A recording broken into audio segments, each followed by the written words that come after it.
Olá, queridos irmãos e irmãs, que a paz de nosso Senhor Jesus Cristo, o amor de Maria, envolva a cada um de nós e nossas famílias. Nós estamos reunidos em nome do Pai, do Filho e do Espírito Santo. Amém. Hoje o nosso tema será: Não tenham medo deles. E para que possamos falar sobre o assunto, faremos a leitura do Evangelho de São Mateus, capítulo 10, versículos de 26 a 33. Pegue a sua Bíblia e nos acompanhe. Não tenham medo deles, pois não há nada de escondido que não venha a ser revelado, e não existe nada de oculto que não venha a ser conhecido. O que digo a vocês na escuridão, repitam à luz do dia, e o que vocês escutam em segredo, proclamem sobre os telhados. Não tenham medo daqueles que matam o corpo, mas não podem matar a alma. Pelo contrário, tenham medo daquele que pode arruinar a alma e o corpo no inferno. Não se vendem 2 pardais por alguns trocados? No entanto, nenhum deles cai no chão sem o consentimento do Pai de vocês. Quanto a vocês, até os cabelos da cabeça estão todos contados. Não tenham medo, vocês valem mais do que muitos pardais. Portanto, todo aquele que der testemunho de mim diante dos homens, também eu darei testemunho dele diante do meu Pai que está no céu. Aquele, porém, que me renegar diante dos homens, eu também o renegarei diante do meu Pai que está no céu.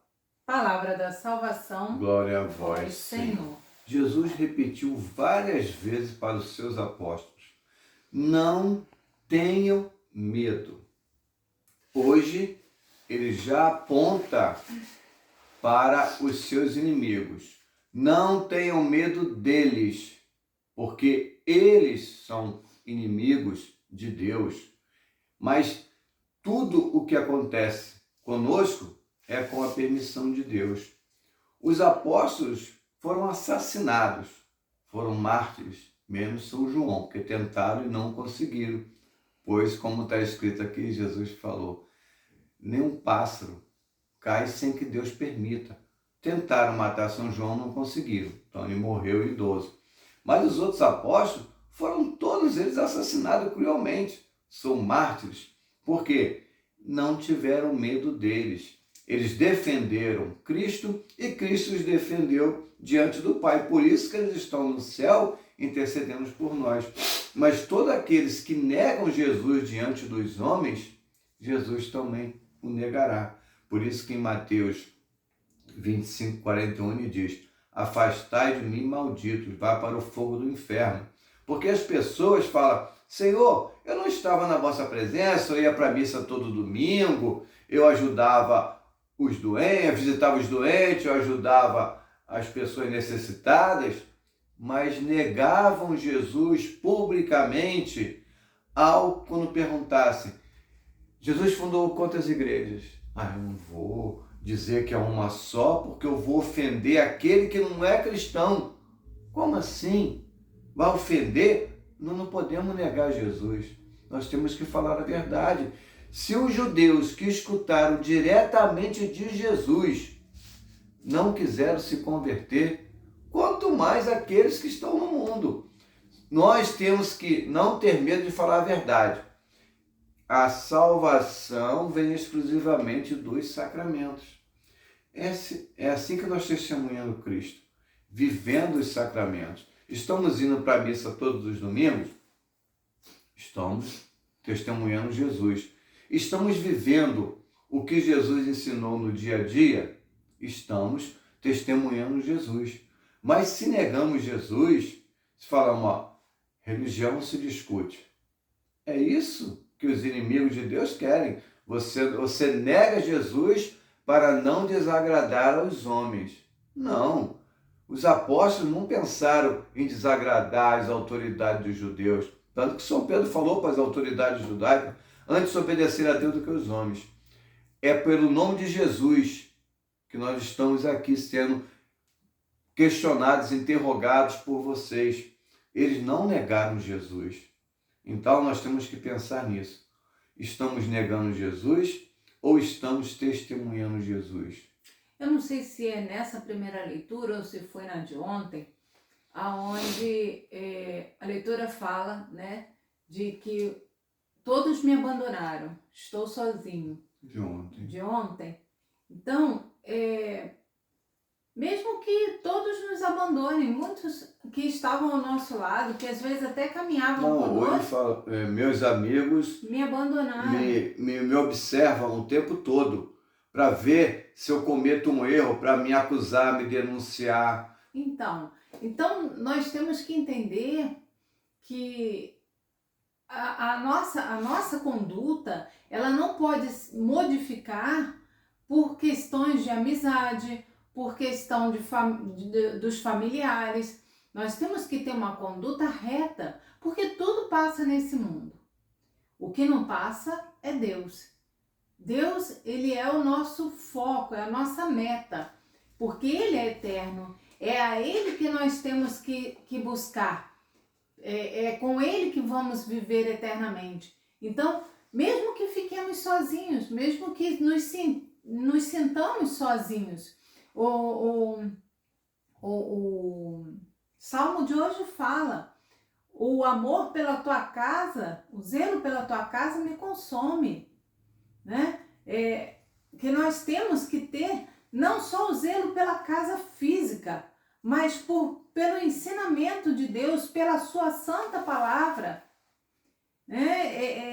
Temos que defender aquilo que Jesus nos deu como fonte principal, né, de ensinamento. Jesus é tão misericordioso que ele não nos deixou sozinhos. Ele veio, se encarnou, teve todo o cuidado de deixar os seus ensinamentos, detalhes por detalhes. E é tão vivo, as palavras de Jesus são tão vivas que elas se tornam atuais. Mesmo com o passar de tantos anos, ela é viva e eficaz. Então, mesmo que a gente leia hoje, a gente vai ter um entendimento. Daqui a uma semana ou um dia, seja lá como for, Deus vai nos dar, através do seu Espírito Santo, o entendimento necessário para a época que vamos viver. Porque Deus se preocupa conosco. Se ele se preocupa com os lírios do campo, como ontem ele falou, com os pássaros que não plantam, não semeiam, mas que ele os alimenta, como não se preocupar conosco? E a preocupação de Jesus foi tanta, de Deus, né? É tanta, que quando ele sabia que ia morrer, ele nos deixou também, em suas palavras, eu vou, mas eu vou deixar para vocês meu corpo e meu sangue, para que vocês se alimentem deles, para que vocês se sintam fortalecidos na fé. Vou enviar o Espírito Santo. Então ele não nos deixa só. Quando ele ressuscitou, ele podia ter ido para o Pai diretamente. Mas não, a preocupação de Jesus foi o quê? Vou ficar com eles mais um pouco. Após ressuscitar, ele apareceu várias vezes para fortalecer a fé daqueles que já estavam convivendo com ele há mais de 3 anos. Então, a preocupação de Jesus nos aparecimentos que acontecem até hoje, como apareceu para Santa Margarida Maria de Alacoque, como apareceu para Santa Faustina e para tantos outros, é só essa preocupação amorosa de fortalecimento. E nós temos, hoje é domingo, nós temos Jesus Cristo no Santíssimo Sacramento e que possamos buscá-lo, possamos entender que a nossa fé é ali, é o centro da nossa fé, é a Santa Missa. Nós devemos fazer a nossa parte, mesmo que fiquemos sozinhos. Não tenham medo daqueles que nos perseguem. Não tenho medo daqueles que querem matar o nosso corpo. Não tenho medo daqueles que querem matar a nossa moral, falando mal de nós. Não tenho medo. Não tenho medo. Não se preocupem com uma imagem, que as pessoas te achem tão queridos, porque você se dá com todos e aceita tudo. Quem aceita tudo vai acabar cometendo erros, porque não é isso. Nós temos que ter o entendimento. O que é certo, o que é errado. Quando disser sim, diga sim. Quando disser não, diga não. O que vem além disso é do maligno. Então, façamos a nossa parte, mas sempre apoiados nessa palavra do Senhor. Não tenham medo. Isabela lembrou muito bem. Jesus passou 40 dias ressuscitado e apareceu a quem? Só aos seus. Só aqueles que conviveram com ele acreditaram. Ele poderia ter facilitado a nossa vida aparecendo aos sacerdotes judeus. Vocês me mataram, eu estou aqui. Mas não. Ele quer que nós acreditemos nele pela nossa fé. Porque ele, quando subiu aos céus, cerca de 500 que conviveram com ele foram serem testemunhas oculares de Jesus subindo aos céus, ressuscitado. E apesar disso, está lá em Atos 2, Atos 1, alguns não acreditaram.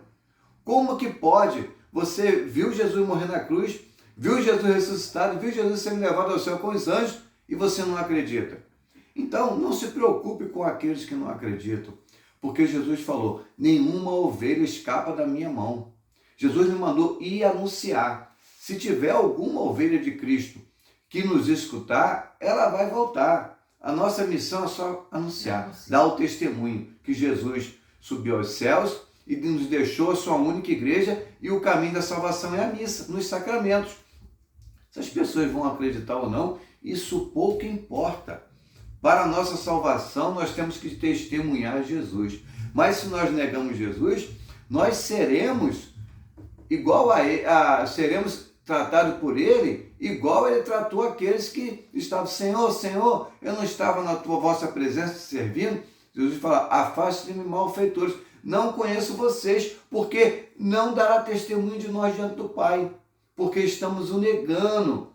Olha, a teologia é tão graciosa que a gente vê a primeira leitura lá do profeta Jeremias, a gente está achando que o profeta está falando dele, mas não. Na carta dos Hebreus está lá, ele falou pelos profetas, Jesus falou por Jeremias. E o que aconteceu que Jeremias estava falando, não foi o que aconteceu com Jesus? Os fariseus ficavam ali, à espreita, escutando Jesus para pegar uma palavra errada, para querer se livrar de Jesus, querer denunciar Jesus. Senhor, ela foi pega em adultério. Senhor, é lícito dar o dinheiro a César, pagar o imposto? Então, o tempo todo, eles estavam ali provocando Jesus para pegar numa palavra. E aquilo que aconteceu com Jesus ainda acontece hoje. As pessoas que são anticristos, porque querem acabar com Cristo, querem acabar com o Evangelho, ficam o tempo todo nos espiando. O que você acha disso? Se você dá a sua opinião pela sua palavra, eles querem te prender, te acusando daquilo que você não é, só porque você deu a sua opinião. Nós temos visto aí até dentro da igreja, querem nos calar. Falsos sacerdotes aí nos ameaçando de excomunhão se a gente falar que Jesus fundou uma igreja, porque ele quer se colocar no lugar de Jesus, ele quer ensinar um evangelho diferente e ninguém pode questioná-lo. Então, nós não podemos nos calar, porque querem nos calar dentro e fora da igreja. E sempre foi assim, aconteceu com os apóstolos, aconteceu com a geração do primeiro século, do segundo, do terceiro, do quarto. Se a gente pega a história da igreja, sempre tentaram nos calar. Mas Jesus sempre falou, não tenham medo. Gente, quem se cala já está morto diante de Cristo. E quem está vivo não tem medo da morte, porque está vivo no céu, porque está unido a Deus em Jesus Cristo Eucarístico. Morrer, todos nós vamos morrer, só não sabemos o dia. Se nós vamos morrer hoje, estamos no céu, porque estamos em Cristo. Mas se negarmos Cristo, morremos daqui a 50 anos, já estamos vivendo no inferno, porque estamos longe da graça de Deus. Na segunda leitura, na carta aos Romanos, São Paulo explica: o pecado veio por um só homem, Adão, e por Jesus Cristo veio a graça. Mas a salvação já começou na lei de Moisés. Até Moisés reinou a morte, mas a partir da lei já reinou a vida, porque Deus escolheu um povo, e nós somos descendentes de Abraão, nós somos da descendência de Moisés, porque Jesus era judeu e Jesus fundou o catolicismo. Então, desde Pentecostes, a igreja publicamente anuncia que Jesus Cristo morreu, ressuscitou e está presente conosco na Eucaristia para nos dar a vida eterna. Então, temos que testemunhar. Irmão, não faz o seu Jesus em casa. Não adianta você rezar o terço em casa, vai para a missa. Porque sem a missa, nós não somos cristãos. Sem os sacramentos, nós não temos a salvação ordinária. A salvação extraordinária, só Deus conhece, a igreja não conhece. E a igreja não anuncia. A igreja anuncia a ordinária. Salvação é dos sacramentos. E a nossa missão é só essa: anunciar. Quem vê esse vídeo e quiser escutar Jesus, Lucas 10,16. Quem vos escuta, a mim escuta. Então, quem escuta a igreja está escutando Jesus. E nós só fazemos o quê, Isabel? Copiar e colar. Escutamos a igreja e repassamos, para ver se chega às ovelhas perdidas. Nós não estamos atrás de anunciar para quem não quer Jesus. Nós estamos atrás para fazer o que Jesus mandou. Anunciar e ir atrás das ovelhas perdidas. Quem não é ovelha de Cristo nunca vai nos escutar. E para não ter medo, a gente, por exemplo, quando você vai fazer uma prova, para que você não tenha medo daquela prova, o que você faz? Você se prepara para ela, você estuda. Se você é um atleta e você vai fazer uma corrida, você vai se preparar para essa corrida, certo?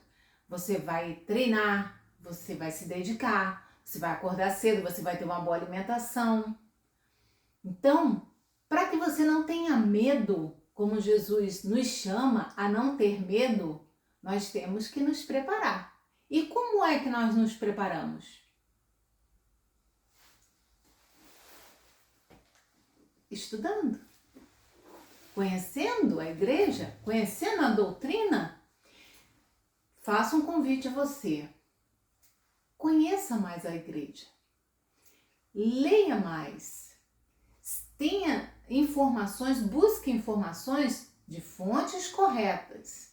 Documentos, a doutrina são os documentos. Do catecismo da igreja, dos santos, dos bispos, mas aqueles bispos que realmente são católicos, falem da doutrina corretamente. Você vai se pegar reconhecendo os seus erros, coisas que você fazia, que você faz, que ofendem a Deus.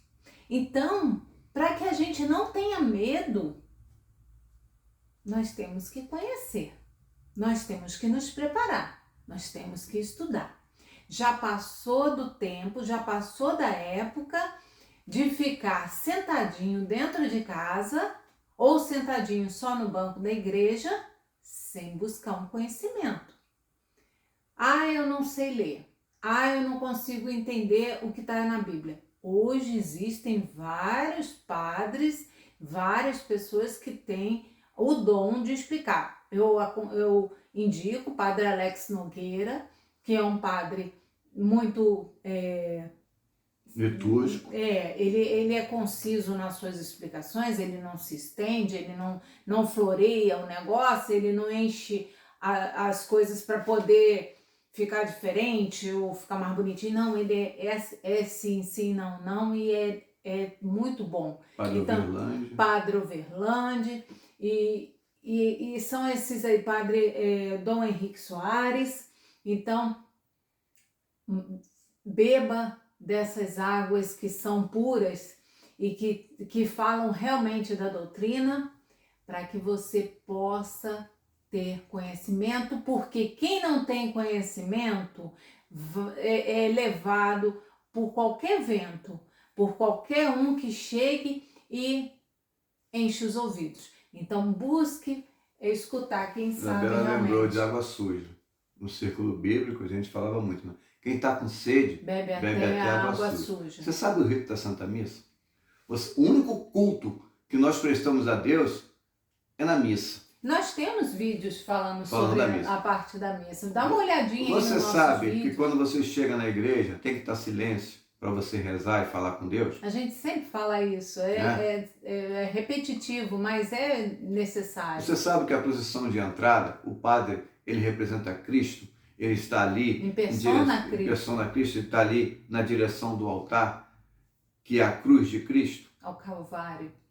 É no altar que tem o sacrifício de Cristo. Né? O sacrifício foi na cruz, então o altar representa a cruz. Você sabe a hora de sentar, de levantar, de se ajoelhar. Nós só nos ajoelhamos para Cristo, para Deus. Então, nós na missa, nós nos ajoelhamos na consagração. Você sabe o momento ou você fica esperando tocar o sininho? O teu culto de adoração, você só faz se alguém fizer, porque você não sabe o rito. Não sabe o rito, porque você não reconhece Deus. Porque se você reconhecesse Deus, você seguia o seu rito. Você sabe o momento onde o padre faz a oração, em que ele acolhe, né, as suas preces? Você sabe o que você tem que fazer nesse momento? Então você precisa se informar. Busque. Você sabe o momento onde os seus pecados veniais são perdoados? Não. Se você acha que é num ato penitencial, você não conhece Jesus Cristo. Você não conhece a liturgia. Então, eu te aconselho a Catecismo fazer 1416, 1416. Leia aí. E eu te aconselho, dá uma olhadinha nos nossos vídeos, os primeiros que fazemos nós dois juntos, tem escrito do lado, na descrição as partes da missa que estamos falando. E assim você poderá, mais assim, firmemente, não ter medo. E se você quiser um tema, tiver alguma dúvida, comenta aí. A gente tem o maior prazer de fazer o vídeo. A gente quer fazer até vídeo diferente, fala mais de doutrina, né, mas convívio de casal. Né? A gente quer fazer, dar o testemunho, como foi a nossa vida, como nós chegamos aqui. Né? Eu já falei aqui algumas vezes que eu demorei 10 anos dentro da igreja para entender o que é ser católico, que eu estava na missa há 10 anos, não sabia o que era ser católico, porque eu tinha uma fé da televisão, onde eu ainda não encontrei missa católica na televisão. Eu ainda não encontrei, porque a missa que está no missal romano não é aquilo. Que o Papa transmite. Não, no Papa, né? Estou falando dessas emissoras que se dizem católicas, né? Eu ainda não encontrei. Você pegar o missal, a introdução geral do missal romano e falar, ué, não tem palma na missa. Ué, não tem isso, não tem show. Não, isso não acontece não, isso não faz parte do culto de adoração do católico. Então você vai aprendendo que nós não temos que acreditar no homem. Maldito o homem que acredita no homem. Nós temos que acreditar na igreja, que são os documentos. Ah, mas eu vou lá e não faz isso. Eles podem fazer diferente. Não tenham medo deles. Você se comporta como católico. Fica na tua, não participa. Não seja cúmplice. Jesus mandou dar testemunho. Se você der o testemunho católico, as pessoas sentem vergonha, como está na primeira leitura de hoje. Eles vão sentir vergonha do que estão fazendo, porque Deus está conosco. Se eu comunguei, estou com Jesus Cristo Eucarístico, eu estou com Deus. Então, o que os outros fazem ou deixam de fazer, pouco me importa. O que importa é seguir o que Deus falou, é ser fiel a Jesus dando testemunho. Eu sou católico, eu não vou participar de ofensas a Cristo na missa. Eu vim aqui para adorar a Deus e não para idolatrar a criatura que quer fazer diferente. Né? O Dom Odair até tem falado muito sobre isso. Procure aí a oração da manhã de Dom Odair, que ele tem falado muito sobre os erros que estão acontecendo na igreja. E se você viu o nosso vídeo até agora, está nos acompanhando, já é inscrito no canal e está sempre vendo os vídeos, curte, comenta, que ajuda a divulgar, né? Ajuda que esse conteúdo chegue a outras pessoas. Se foi, é bom para você, né? Então a gente também é uma forma de evangelizar e dividir conteúdos que você vê que está dentro da doutrina, dividir com aqueles que você ama. Porque Nada mudou desde desde Pentecostes. Nós estamos reunidos e sempre estaremos em nome do Pai, do Filho e do Espírito Santo. Amém. Amém.